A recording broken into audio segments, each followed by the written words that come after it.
está no controle, apesar dos homens fazerem caos e guerra. Mas uma coisa, queridos, eu quero trazer a nossa consciência, eu quero tentar rebobinar a nossa mente, porque às vezes a gente vai vendo tanta maldade, tantas notícias, tantas injustiças, até mesmo aqui na nossa nação, não é? E a gente vai ficando meio angustiado, meio perplexo, meio desanimado, meio desacreditado. Sim ou não, queridos? A gente vai ficando meio desacreditado. Mas eu quero dizer que cada um de nós temos um CPF, sim ou não? Cada um de nós temos uma identidade, temos uma digital, temos um só reconhecimento facial. Você é único. Você é único. Não existe uma digital igual à sua no mundo. Deus só fez a sua. Amém, queridos? Deus só fez um rosto neste mundo que é o seu. Deus só permitiu que, diante de tantos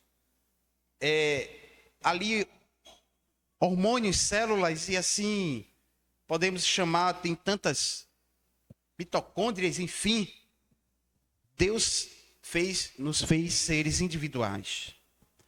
Então eu costumo dizer o seguinte, pastor Rinaldo e nossos irmãos aqui: cada um com as suas guerras. Cada um com as suas guerras. Israel está com a guerra dele. A gente deve orar por ele, deve orar pela Ucrânia, deve orar por... Mas nós aqui também estamos com as nossas guerras. O Brasil tem um setor, não é, muito caótico, político, econômico, enfim, moral. As guerras do Brasil são outras guerras. Dentro de cada família aqui há subguerras, guerras por herança, guerras por inveja. Às vezes até dentro da igreja do Senhor, onde um lugar não deveria existir, existe guerras, divisões. É tão difícil um diálogo sempre unido, coeso, é muito difícil. Então, é muito provável que a gente tente parar. É muito provável, é muito mais fácil desistir. É muito mais fácil começarmos algo bem e aí somos muito bons nisso. Começamos algo bem. Eu não sei se você é assim, mas pelo menos comigo acontece de começar um curso. Eu começo um curso bem animado, né? Começa no casamento bem animado. Começa no namoro bem animado. Começa a ler um livro bem animado. Começa a ler a Bíblia bem animado. E aí, com o passar do tempo, se desanima e abandona. Ou leva de todo jeito. Gostamos de previsões e de diagnósticos precipitados, mas Deus, ele não age na previsão, mas ele age na provisão. Amém, queridos? Talvez você esteja aqui e venha para o culto, eu queria ouvir uma palavra que me prevenisse. Deus não vai agir lhe prevenindo. Muitas vezes nós vamos passar por coisas. Diga assim, às vezes nós vamos passar por coisas, porque são necessárias para o nosso crescimento, para a nossa maturidade, para a nossa espiritualidade, até mesmo para conhecermos a Deus. Então Deus muitas vezes não vai nos prevenir. Meu Deus, porque o Senhor não me avisou que eu ia ser assaltado? Quem já foi assaltado aqui? Já foi assaltado. Meu Deus, porque o Senhor não me avisou que eu ia bater com o carro? Eu ia de ônibus. Aí Deus não te avisou. Aí você foi e bateu. Né? Meu Deus, porque o Senhor não me avisou que eu ia comprar aquela televisão e não ia conseguir pagar? Eu ia perder o emprego na metade das parcelas, Senhor. Existem coisas que Deus não vai nos prevenir, mas Ele vai prover. Amém, queridos? Você está em busca de provisão, o tempo todo nós estamos em busca de provisão, mas Deus está, de provisão não, de previsão, mas Deus age na provisão. Ele não vai muitas vezes nos prevenir, mas Ele vai prover. Sim ou não? Quantos creem? Muitas vezes você não sabe que vai bater, mas bate e Deus provê o conserto. Deus provê aquele recurso. Deus provê. E quando você menos imagina, aquilo está sanado. Aí você diz assim, Deus não me avisou, mas Ele proveu.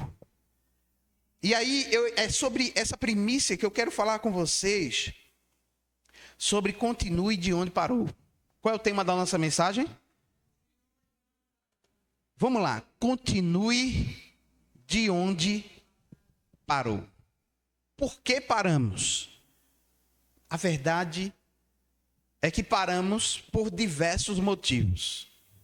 Paramos por diversos motivos. E a Bíblia nos convida a continuar. O que eu acho interessante, sabe, diaconisa Betânia, é que Deus, Ele o tempo todo nas Escrituras conduz o seu povo a continuar. Isso é extraordinário. Ele nunca vai dizer para ninguém, você nunca vai encontrar nenhum texto na Bíblia dizendo para, te mata, dá um tiro na tua cabeça, acaba com a vida. Não, sempre Deus está dizendo, continue. É tempo de continuarmos. Não estamos num tempo de parar, não é tempo de parar. Vire para o seu irmão e diga assim, não é tempo de parar. É tempo de nós retomarmos o controle. Amém, queridos? Deus quer te dar uma palavra de controle. E essa série que eu estou começando hoje, eu falei sobre reconheção. Nos últimos 2 domingos, você pode acompanhar lá no canal do YouTube. Duas mensagens bastante poderosas que trouxeram direção e clareza do poder que há no reconhecimento de que tudo vem de Deus. E como Deus intervém na nossa vida. E aí eu quero falar sobre continuar. E essa série vai ter 2 momentos, hoje e domingo que vem. E eu quero falar sobre continuar de onde parou. Amém, queridos? Continuar de onde parou. Talvez você já parou algo. Ou está com vontade de parar. Ou parou já faz tempo. Ou está com vontade de desistir de algo. A verdade é que a gente sente vontade e às vezes para de verdade. Mas a Bíblia nos convida a continuarmos. Veja o testemunho da filha de Jairo. Que coisa interessante. Enquanto Jesus ainda falava, e ele falava com a mulher que havia tocado nele, e Deus havia curado aquela mulher, porque dele saiu poder. Jesus foi um agente de poder ali, ela tocou, ela disse, se eu apenas tocar, quem lembra? Se eu apenas tocar na orla de suas vestes, eu serei curada, amém? E aí Jesus olha e diz que me tocou, então Jesus estava naquele diálogo ali, ela disse, fui eu que te toquei, e ele estava, olha filha, a tua fé curou você. Jesus estava falando isso. Quando Lucas narra, dizendo que enquanto Jesus ainda falava com a mulher, chegou alguém da casa de Jairo, na linguagem de hoje vai dizer, chegou um empregado da casa de Jairo, um dos dirigentes da sinagoga, e disse, olha, sua filha morreu, não incomode mais o mestre. E Jairo então olhou, ficou ali naquela situação. E Jesus disse, não tenha medo, tão somente creia que ela será curada. Jesus estava dizendo para Jairo naquele momento algo muito lindo. Jesus estava dizendo assim, olha, vamos continuar. Jesus estava dizendo para Jairo assim, vamos continuar, o projeto não parou. Amém, queridos? Chegou a notícia do caos. E Jesus olhou para ele e disse, Jairo, não tenha medo. Você pode dizer para alguém nessa noite, diga assim, não tenha medo. Seja a boca de Deus aí para o teu irmão. Seja a boca de Deus, não somente eu quero transferir essa unção para você ser boca de Deus para alguém. Diga assim, não tenha medo. Vamos, ainda tem projeto. Amém, queridos? Jesus olhou para Jairo e disse, não tenha medo, tão somente creia. Tão somente creia, ela será curada. Como chega a notícia de morte? E Jesus olha para aquele contexto e diz, ei, calma, para. Vamos continuar com o projeto. Ele estava indo atender Jairo, no caminho uma mulher toca nele e é curada. Jesus para, atrasa. Meu querido, não tem atraso para o projeto de Deus, amém, queridos? Talvez você esteja dizendo assim, mas está demorando, está muito lento. Está muito lento, não. Você não está percebendo que Deus está preparando para que você chegue lá. Amém, queridos? Às vezes Deus está preparando, amadurecendo você, preparando você, trabalhando em áreas na sua vida, lhe disciplinando, porque ninguém disciplina mais do que Deus. Eu costumo dizer essa frase aqui na igreja. Ninguém disciplina mais do que Deus. O pastor preserva a sua imagem, de você não se expor. O pastor preserva a sua, né? Para que você não seja. Mas ninguém disciplina mais nessa vida do que o Senhor. E a Bíblia diz que Deus disciplina aquele que ama. Aqueles o qual Ele quer bem. E quando você disciplina um filho, você não disciplina para a morte, você disciplina para a vida. Amém, queridos? Para que haja reflexão, para que haja uma análise. E Jesus ali trabalha no coração de Jairo, dizendo, ainda o projeto está de pé. Você pode dizer assim? Ainda o projeto está de pé. Para os olhos dos que estão ao teu redor, o projeto já está falido. Para aqueles que estão ao teu redor, o projeto já está falido. Eu costumo dizer o seguinte, às vezes já fizemos tudo que estava ao nosso alcance. Sim ou não? Você já se envolveu em algo que você já deu tudo de você? Você já deu tudo de você. Você já sentiu que Deus já liberou a bênção. Mas ainda não aconteceu porque aqueles que estão ao teu redor não estão acreditando. Existem verdades que são essas. Existem contextos que são esses. Você já fez tudo que tinha que fazer. Deus já ordenou a bênção, mas ainda não aconteceu porque aqueles que estão ao teu redor ainda não entenderam que Deus pode fazer. Estão muitas vezes paralisados. A gente cantou um louvor aqui sobre a sarça. A sarça pegou fogo e não se consumiu. Moisés estava pastoreando as ovelhas do seu sogro, Jetro. E aí a sarça acende. Ele diz, que coisa linda, quero ver o que é isso. Quando ele chega, uma voz sai por detrás da sarça e diz assim, Moisés. E ele diz, fala que o teu servo ouve. Ele viu a sarça. Dali deu início a um projeto.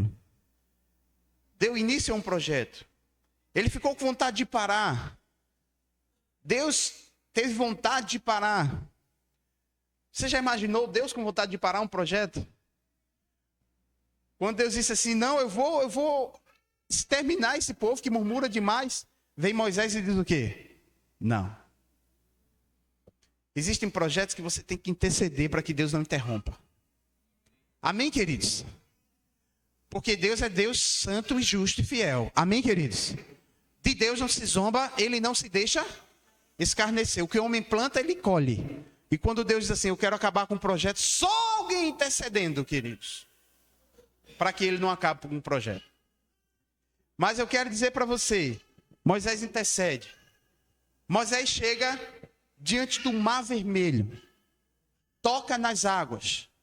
Eu pergunto a você, você acha que aquele Moisés, que recebeu o chamado de Deus, que disse eu não sei falar, que disse eu sou pequeno demais, coloca outro em meu lugar, era o mesmo Moisés que estava tocando nas águas?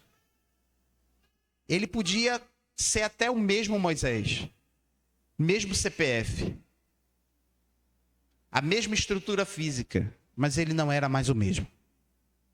Ele não era mais o mesmo, porque Deus nos muda durante o projeto. Deus nos transforma durante o projeto. Eu quero destacar aqui uma perspectiva muito interessante. Repita comigo, continue de onde parou. Eu quero trazer a primeira perspectiva, é que está no Novo Testamento, no livro de Filipenses 3, do verso 13 ao 14. Paulo vai dizer assim, irmãos, quanto a mim, não me julgo que haja alcançado, mas uma coisa faço, e é que, esquecendo-me das coisas que para trás ficam, e avançando para as que estão diante de mim, prossigo para o alvo, pelo prêmio da soberana vocação de Deus em Cristo Jesus. O apóstolo Paulo diz: eu não alcancei, mas eu prossigo. Eu não vou parar. O apóstolo Paulo estava dizendo assim: eu não vou parar. Eu vou continuar. Eu não alcancei o que Deus quer para a minha vida ainda. Eu não alcancei o projeto de Deus, o plano de Deus totalmente para a minha vida. Mas eu vou prosseguir. Você pode repetir essa palavra nessa noite? Eu vou prosseguir. Deus te trouxe aqui para ouvir essa palavra nessa noite. Você precisa prosseguir. É tempo de prosseguir e não de parar. Não dá para parar. Não dá. Não tem como você parar mais. Você está num projeto. Você está num projeto. Deus te deu um projeto. É o teu casamento, é o teu namoro. Tá? É o teu trabalho, é a tua profissão. É o teu ministério, é a área onde Deus colocou. Qual é o teu ministério? Teu ministério não é o que tu faz. O teu ministério é o que queima dentro de você. Amém, queridos? É o vocare, é a voz que queima dentro de você. É a vocação que Deus colocou dentro de você. Isso está acima de um cargo. Por quê? Porque você pode não ter o cargo e ter o vocare. Amém, queridos? E você vai se mover não por causa de um cargo, mas porque você tem um vocare. Você tem uma voz. Jeremias disse assim: eu tenho um fogo cerrado em meu peito, que não me dá descanso. Então o vocare de Deus queima dentro de você. E esse vocare é aquilo que Deus colocou dentro de você. Esse projeto não vai parar. É sobre isso que eu estou falando. Você não pode parar. Você deve continuar de onde você parou. Talvez você esteja aqui hoje e você esteja paralisado. Mas é tempo de você se mover. Hebreus 12, verso 1 e 2 vai dizer: portanto, nós também, que estamos rodeados de grande nuvem de testemunhas, deixemos todo o embargo, deixemos todo o embaraço e o pecado que tão de perto nos rodeia e corramos com paciência a carreira que nos está proposta. Veja, o escritor aos Hebreus vai dizer: corramos com paciência a carreira que nos está proposta. Olhando para Jesus, o autor e consumador da fé, o qual pelo zelo que lhe estava proposto suportou a cruz, desprezando a afronta, assentando-se à destra de Deus. É verdade que muitas vezes você está paralisado, você sente que não desenvolve. É muito ruim isso. É tão ruim se sentir estagnado espiritualmente, estagnado, paralisado. Eu oro para que Deus trabalhe na tua mente nessa noite. Amém, queridos? Porque a tua mente dá comando para as tuas emoções. Ela vai ser uma pregadora. É o vocare dela. A tua mente dá comando para as tuas emoções. Amém, queridos? Quem controla teu corpo é a tua mente. Quem controla as tuas ações, as minhas ações, é a mente. E por isso a mente de Cristo tem que estar na nossa mente. Amém, queridos? Para que Cristo possa agir em nós e através de nós. A palavra diz: corramos a carreira. A carreira que nos está proposta. Aqui não está falando de cargo pastoral. Aqui está falando da missão que Deus te deu. A missão que Deus te deu de ser um bom pai, um bom esposo, um bom namorado, um bom noivo, um bom servo de Deus na casa do Senhor, um bom militante da causa do Senhor, um bom pai, um bom filho, uma boa filha, uma boa serva, um bom servo de Deus. A carreira que nos está proposta de filhos de Deus. Isso é extraordinário, queridos. Amém? Quantos estão aqui? Diga amém. Eu quero dizer para você, é muito importante isso. Talvez você diga assim: mas pastor, eu sou tão fraquinho. Às vezes eu começo uma coisa, paro. Eu desanimo por qualquer coisa. Às vezes uma palavra já me esgota. Provérbios 24:16 vai dizer: porque 7 vezes cairá o justo e se levantará. 7 vezes cairá o justo e se levantará. Mas os ímpios tropeçarão no mal. 7 vezes você vai cair, mas 7 vezes o Senhor vai te levantar. Esse número 7 aqui é um número simbólico, que tem a ver muito mais com todas as vezes que cairmos, o Senhor vai nos levantar. Amém, queridos? Quantos estão aqui? Diga amém. Então, porque 7 vezes cairá o justo e se levantará. Você crê que nessa noite é noite de você se levantar? Em nome de Jesus, eu oro para que toda moleza, toda, inconstância, todo peso caia por terra. Amém, queridos? Eu oro para que haja leveza nas tuas ações, para que você não seja pesado. Tem gente que é pesado, queridos. É pesado para tudo, é pesado para vir para a igreja, é pesado para fazer alguma coisa dentro de casa. Sabe aquele filho que você, para ele fazer uma coisa, você tem que pedir 10 vezes, né? Porque ele é pesado, sabe? Eu oro para que Deus te faça alguém melhor. Amém, queridos? Para que Deus me faça alguém melhor, a gente tem que ser pessoas fáceis. A vida está muito difícil. Amém, queridos? Alguém está aqui? Ou eu estou falando sozinho? A vida está muito difícil, não dá para a gente ser mais birrento. A gente tem que ser fácil. A gente precisa funcionar. Amém, amados? Tem que ser fácil, tem que fluir. Olha, eu vou dizer algo para você, não pense muito, faça. Amém, só teve um amém mesmo, eu vou repetir mais uma vez. Não pense muito, faça. Porque tem gente que fica, eu vou pensar, eu vou orar. Queridos, quando você descobre o seu vocário, você já dá respostas certas, logo. Amém, queridos? Tem gente que chega para mim e diz, pastor, a igreja seria bom que fizesse isso. Eu digo, amém, vai lá fazer.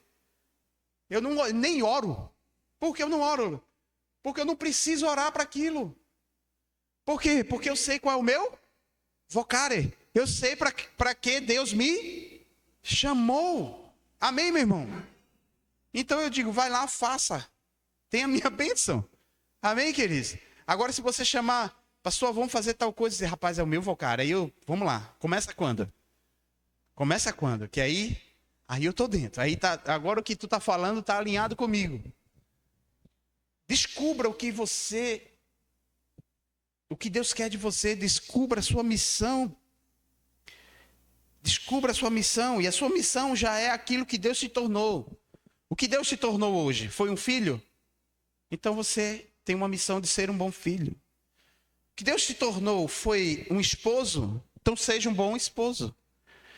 O que Deus te tornou? Um servo dele? Então seja um bom servo dele. Amém, queridos? O que não pode é a gente não ser definido. A gente precisa ser definido. Paulo disse, olha, eu combati o bom combate, ou seja, a vida é um combate, a vida é uma guerra. Ele disse, eu combati o bom combate, a vida é uma luta. E Paulo disse, eu procuro me adaptar a todos a fim de ganhar alguns. Eu procuro ser agradável a todos a fim de conquistar alguns para Cristo. A mentalidade de Paulo era essa. Deus nos sustenta em meio à missão. Diga assim, Deus nos sustenta em meio à missão. Diga assim, continue de onde parou. Não pare. Continue de onde parou. Mas eu comecei a ler a Bíblia e parei, continue de lá. Ah, mas eu vou voltar. Não, continua de onde você parou. Amém, queridos? Não, mas eu parei. Então, volte para aquele livro. Não volte para Gênesis, não. Volte para aquele livro e continue de onde você parou. Ah, mas eu estava orando e jejuando. Volta. Amém, queridos? Deus estava falando comigo, eu estava me sentindo forte. Rapaz, em casa eu estava exercitando o dom de línguas, estava orando, fluindo. Volta. Amém, queridos? Sabe por que você não fala em línguas? Porque não ora. Você não bota o louvor e não começa lá a falar com Deus. Deus, vem cá, me batiza. Vem cá, me enche com teu fogo. Senhor, vem cá. A gente não dá esse tempo para Deus. Como é que Deus entra? Como é que Deus entra? Deus é educado. Amém, queridos? Mas se você der 10 minutos para ele, ele entra.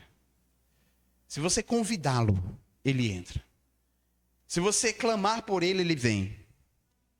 A mulher disse, se eu apenas tocar, eu serei curada. Ele cura, ele intervém. Ah, queridos, agora eu vou entrar numa segunda parte dessa mensagem, que vai falar de um homem chamado Elias, um profeta, que no Monte Horebe se abriga em uma caverna. Ele se abriga em uma caverna com medo de Jezabel, a esposa do rei Acabe, que controlava os profetas de Baal. Nós conhecemos a história. Ele vence aquela batalha espiritual.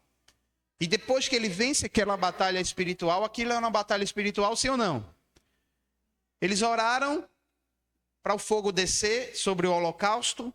O fogo não desceu. Elias nem orou. O fogo desce. Elias começa a pedir, o Senhor já derrama o fogo e consome todo o holocausto. Uma batalha espiritual. A gente vive numa batalha espiritual. Continue de onde você parou. Nós vivemos aqui em batalhas espirituais. Não ache que o que acontece com você é o acaso. Não ache que o que acontece com você é só fruto de coincidências. Também não ache que um coco que cai na sua frente foi o diabo que botou. Nem superestime e nem subestime. A Bíblia diz que Deus nos deu espírito de discernimento. Diga discernimento. Discerna. Tem que ter discernimento. A gente ora em algumas pessoas, as pessoas se sentem mal. Aí dizem que foi porque sentou de perto de outra. Não tem nada a ver, querido. São batalhas espirituais que acontecem conosco. Amém? O fato da irmã Ângela estar sentada perto de Ebenezer não tem nada a ver. Não tem nada a ver, queridos. A gente não transfere maldição assim, não. Não é? Chega um crente, senta aqui, chega uma pessoa em situação de rua, alcoólatra, sabe, mergulhada no vício, uma prostituta, enfim, senta aqui, não vai passar, demônio não passa assim não, porque sentou no banco não. Não é vírus não, queridos. Batalhas espirituais, cada um passa e sofre individualmente. E aí, Elias estava trabalhando na causa do Senhor, mas ele foi para uma caverna. Ele parou. O Senhor foi ao encontro dele. O Senhor disse assim, Elias, o que você está fazendo aqui? O Senhor disse o quê? Elias, o que você está fazendo aqui? Hoje o Senhor diz para você, por que você parou? Por que você está parado? Por que você não ora mais? Por que você não mergulha na minha palavra? Porque é só para pastor? Por que você não dizima na minha casa o que é meu e o que eu te dou? Por que você não se envolve nas causas do meu reino? Por que você não dá esmolas? Por que você não cuida do órfão e da viúva? Queridos, o Senhor nos pastoreia.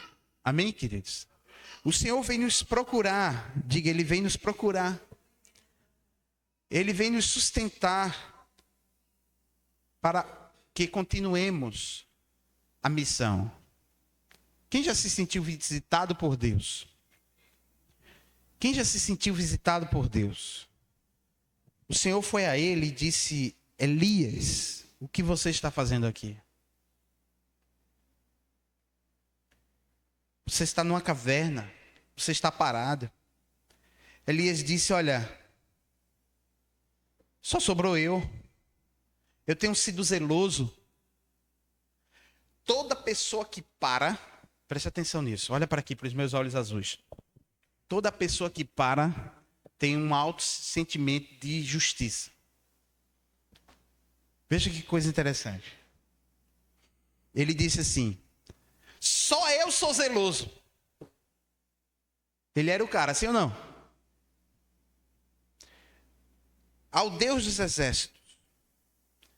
Mataram teus profetas, deixaram as alianças do Senhor, derrubaram os teus altares, mataram teus profetas, a espada. só eu fiquei. E procuram me matar, me tirar a vida. Deus olha para Elias e diz assim: sai daí. Deus olha para Elias, escuta a narrativa de autojustiça e piedade dele, o quanto ele era bom, o quanto ele era fiel. Ei, querido, deixa eu dizer uma coisa para você. Você pode ter um currículo melhor do mundo para Deus, se você está parado na caverna. Deus está mandando você sair da caverna. Amém, amados? Quem está aqui? Eu sei que muita gente não vai gostar disso, mas põe amor me ama, tá? Me ama. Mas eu não tô, se você ficar com raiva de mim, é palavra, amém, irmãos? Deus olhou para o currículo dele, e qual era o currículo dele? O melhor. Sim ou não? O melhor. Só sobrou eu. E hoje querem me matar e eu não vou morrer de graça, não. Estou aqui escondidinho. O Senhor disse para ele: sai. Sai. Mas por que Deus disse sai? Porque Deus não podia falar com ele lá dentro da caverna? Não já estava rolando um diálogo? Quem está entendendo? Não já estava rolando um diálogo, Lucas? Sim ou não? Não já estava rolando ali uma conversa? Deus não estava conversando com ele? A voz já não dava para ouvir? Aí Deus diz assim: sai. Porque Deus não fala com quem está parado, queridos. Deus não fala com quem foi para dentro da caverna. Deus tira da caverna para poder conversar, tete a tete. Deus chama a gente para um tempo de intimidade. Amém? Mas Deus falou comigo na caverna, não se acomoda com isso. Deus hoje está te chamando para você sair da caverna. Porque tem mais fora da caverna. Diga assim, tem mais fora da caverna. Você tem que continuar de onde parou. O Senhor olhou para Elias e disse: você tem que continuar de onde parou, Elias. Saia da caverna, eu quero ter uma conversa com você. Não, mas eu me frustrei. Eu estou com medo. Eu estou com depressão. Eu estou desanimado. Saia. Só sobrou eu. Saia. O convite de Deus. Deus está te fazendo o convite nessa noite. Saia. Você tem coragem de ter tete-a-tete com Deus? Um vento forte e impetuoso veio, que fendia as montanhas e despedaçava as rochas, mas o Senhor não estava no vento forte.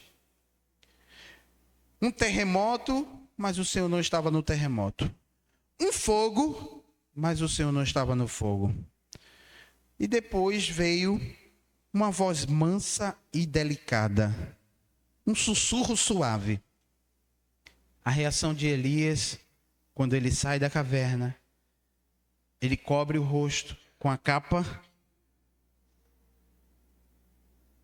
e fica na entrada da caverna.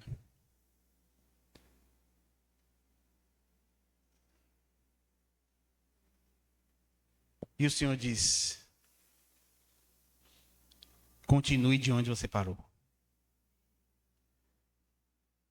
Continue de onde você parou. É tempo de você continuar da onde você parou, Elias. Não. O desânimo, a exaustão espiritual. Elias, apesar de ter acabado de testemunhar do poder de Deus no Monte Carmelo, ele se encontrava num estado profundo de desânimo, de medo, de desespero, medo de morrer. Continue de onde você parou. Você está vivo. Deus fala com ele.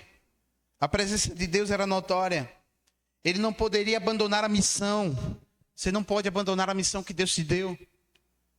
Amém? Qual é a missão que Deus te deu? É de ser mãe. Qual é a missão que Deus te deu? É de ser uma diaconisa. É de ser um pastor. É de ser um diácono. Deus está te levantando para o sagrado ministério e você está fugindo do chamado do Senhor. Deus está te chamando para você levantar uma célula dentro da sua casa e ganhar esse bairro para Deus. E começar a trazer multidões de pessoas para a casa do Senhor no domingo à noite. Ah, mas quem faz isso não é pastor? Não, é você. Amém, queridos? Agora você precisa estar se alimentando da palavra. Você precisa estar aliançado na igreja local. Amém, queridos? Você precisa estar firme, submisso aos pastores, debaixo da bênção de Deus, para que Satanás não entre no jogo. Porque se Satanás entrar no jogo, ele vai mudar e corromper o teu coração. E o Senhor chama Elias e reafirma a missão.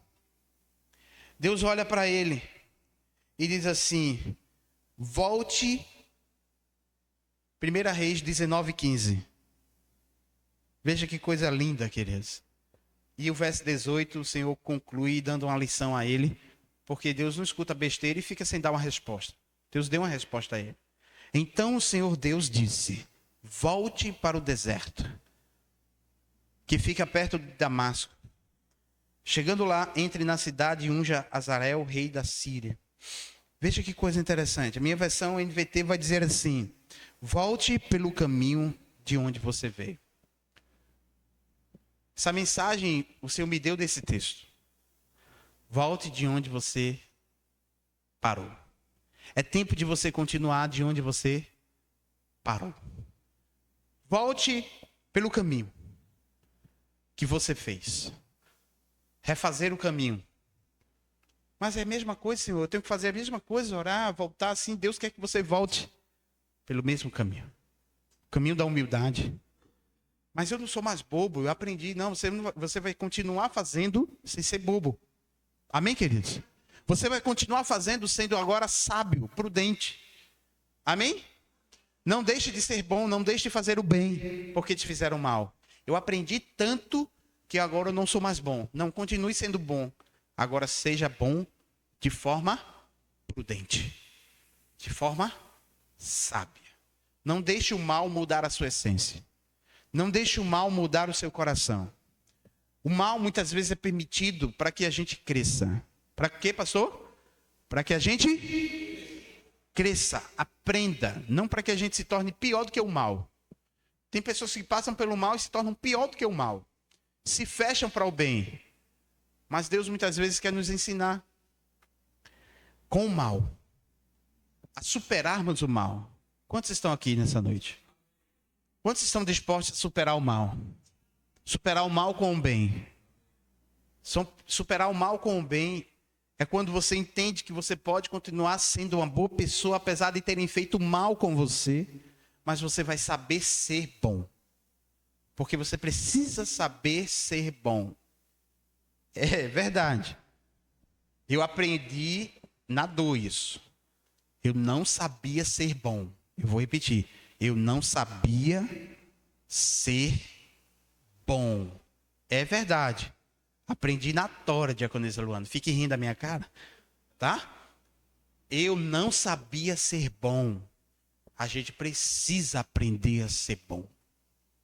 Tudo na vida, até para fazer o bem, a gente precisa aprender a fazer o bem. Não vai fazer o bem com o peito aberto de todo jeito, que você vai tomar na cabeça.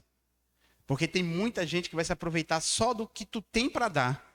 E quando você não puder dar mais, elas vão falar mal de você pelas suas costas. Até o bem você tem que aprender a fazer. A ser bom. Elias aqui estava sendo redirecionado. O Senhor quer nos redirecionar. Amém, queridos? Quantos estão sendo redirecionados pela palavra de Deus nessa noite? A palavra ela vai sendo pregada e o Senhor vai sinalizando aonde a gente melhora. Amém, queridos? Por isso que o profeta de Deus não pode estar muito entranhado no meio do povo, porque quando ele diz assim diz o Senhor, pouco ele deve saber e procurar ser participante da intimidade do povo. Porque quando ele traz a palavra de Deus tem que ir como uma espada de 2 gumes. Amém, queridos? Apta para discernir teu coração, não porque o pastor me conhece, por isso que ele está jogando essa indireta. Não, o pastor sabe. Não, queridos. Por isso que muitas vezes a gente se afasta mais do povo para buscar a Deus, para ter mais de Deus e mais povo. Amém, queridos? Por quê? Porque se a gente tiver mais do povo, às vezes a gente não vai ter, pastor Valdemir, mais de Deus e nem vai ter o povo. E excesso de presença rouba a unção. Excesso de presença rouba a honra. Excesso de presença destrói a honra. Todo profeta que bem soubesse perdia muito mais tempo, como disse os discípulos, orando e meditando e pregando e cuidando de dar o recado de Deus e orando pelo povo de Deus, do que com o povo de Deus em si. Porque quanto mais tempo você tiver com Deus, mais você vai ter de Deus e mais povo você vai ter. Amém, queridos? E mais povo você vai ter. Mas se você tiver mais tempo com o povo, você vai ter pouco de Deus e pouco povo. E o excesso da presença vai destruir a honra. Isso é um fato. Aprendi na dor. O Senhor disse para Elias: olha, volte pelo caminho de onde você veio e vá para o deserto de Damasco. Vá ungir o rei Azael. Vá ungir o rei da Síria. Ele ainda tinha uma missão. O Senhor disse para ele: olha, vai e unge também o teu substituto, Eliseu. O nome de Eliseu já estava na agulha. O nome de Eliseu já estava na agulha para suceder Elias, para ser o substituto dele. Mas ele estava numa caverna. Ele estava onde? Ele tinha parado. E é assim, queridos, a gente para sem deixar sucessor? Com Deus isso funciona assim? E a gente para sem deixar um sucessor? Ei, a obra vai parar porque eu não preparei ninguém? A obra vai parar porque... Não, a obra não vai parar. Deus vai preparar alguém. Desde quando, irmãos, Israel tem guerra? Eu vou repetir mais uma vez. Desde quando Israel tem guerra? E se ela não tivesse preparado soldados e pessoas com o DNA dela para lutar pela causa dela? Mesmo assim, a igreja do Senhor, nós precisamos preparar os substitutos, as próximas gerações. Amém, querido? Quando você para, a sua geração para. Eu vou repetir mais uma vez. Quando você para, a sua geração para. Quando você para, você deixa de gerar na sua geração. Você deixa de produzir pessoas na sua geração. Quem está entendendo? Diga amém.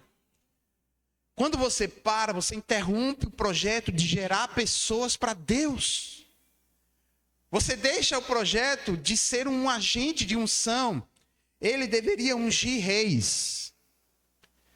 Ele deveria ungir reis. Mulheres de Deus, aqui homens de Deus, vocês não sabem o poder da oração que vocês têm. A Bíblia diz assim: a oração do justo é poderosa e eficaz. A oração do justo é poderosa e eficaz. Então Deus quer usar a tua oração. Deus quer que você saia da caverna para passar a interceder, para passar a clamar. Deus quer levantar homens e mulheres de oração nessa casa. Jovens, adolescentes de oração. Amém, queridos? Que cheguem aqui, jovens, adolescentes. Você pensa que só o adulto tem problema? O adolescente tem angústias. O adolescente tem problemas. Mas se você, um adulto, vai orar no adolescente, o pai e a mãe já faz o quê?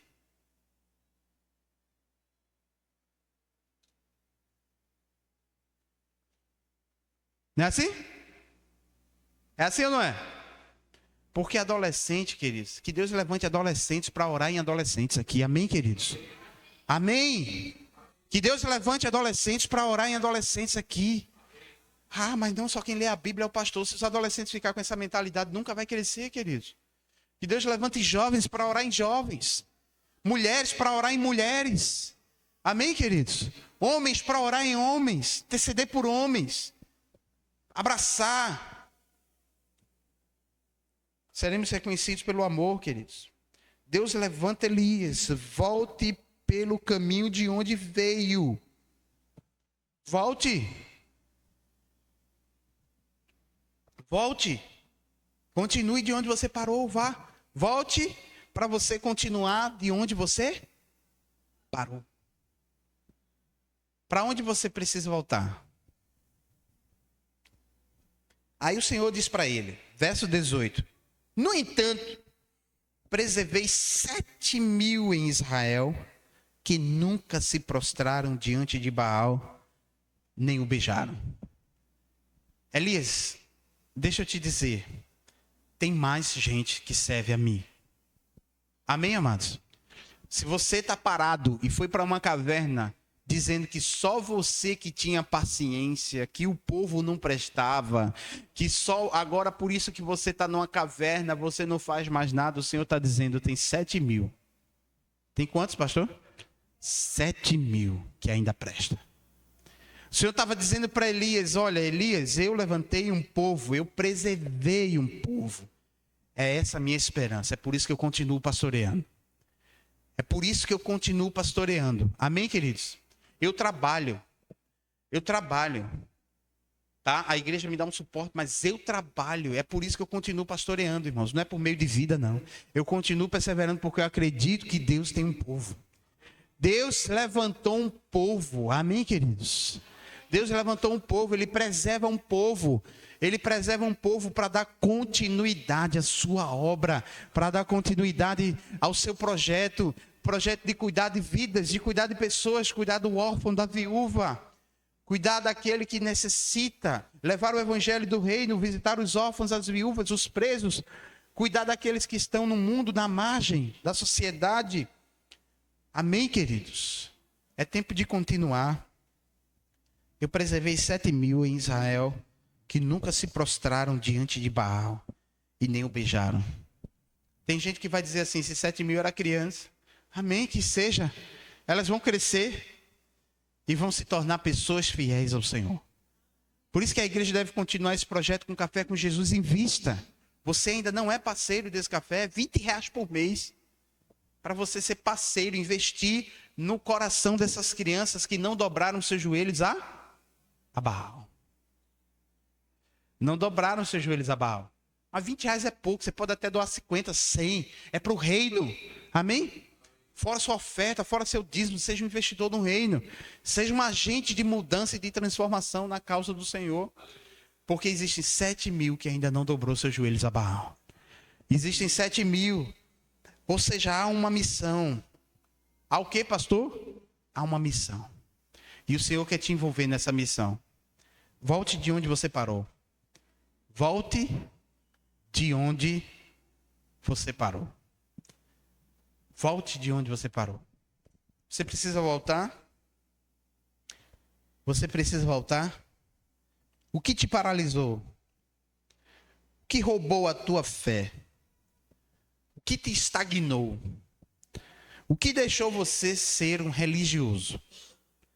Alguém que somente faz o que está previsto. Faça além. Faça além do que está previsto. Dê o melhor de si. Porque ninguém paga melhor do que Deus. Eu vou repetir essa frase. Ninguém paga melhor do que Deus. Ninguém remunera melhor do que o Senhor. Ninguém recompensa mais do que o Senhor. Ninguém honra mais do que o Senhor. Aquele que te formou, aquele que te fez. Aquele que te chamou, aquele que te deu a vida, aquele que providencia o dinheiro do boleto quando você menos espera, o Senhor providencia e você fecha o mês. Porque Deus não trabalha na previsão, mas Ele trabalha na provisão. Ele chamou Elias e disse, vem cá, come, se alimenta, volta para o caminho. O Senhor veio e trouxe você aqui nessa noite, para que você comesse o pão e bebesse água. Você se fortalecesse.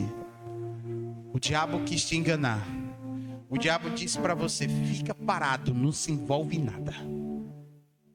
Pessoas são complicadas em todo lugar, queridos. Dentro de empresa, dentro da tua casa, dentro da escola, da faculdade. E por que dentro da igreja não pode ser? Em todo lugar onde nós lidamos com pessoas vai ter dificuldade, vai ter problemas. Se você não sabe lidar com pessoas, quer lidar com anjo, quer lidar com demônio.